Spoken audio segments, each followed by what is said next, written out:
Alright guys, so 5 minutes and 5 seconds. Third quarter, 7 na lang.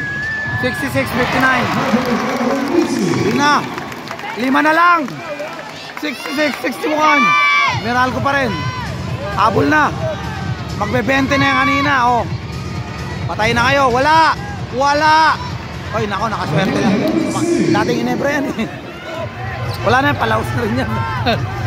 Lakas ni Maliksi talaga. Okay, back to 7 points. There we go. There we go. Oy. Oh. Wow.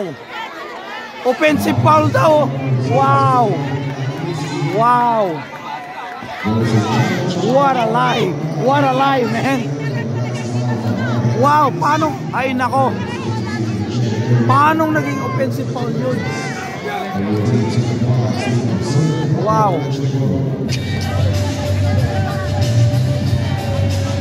Siya na nga yung ginanong eh, di ba? Loko referee, no? Nababayaran itong mga bago eh. Nababayaran yung mga bago referee. Dapat kasi pag playoff, wala nang bagong referee. Go! Ano naging offensive foul yun? Si Hamilton nga yung ginanong. Pero sa NBA, pare meron din. Ang matindi din. Dahil nagbebenta ng laro ng mga referee. Yung kaya, no? Lebron na, di ba, guhit. Wala yun, malayo. Minnesota. Oh.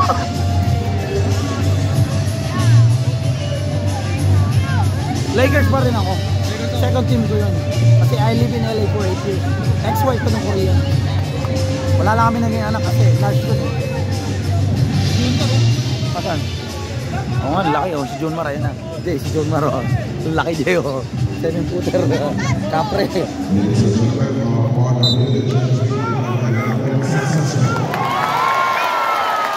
ka, wala ka. Picture ka. Picture na.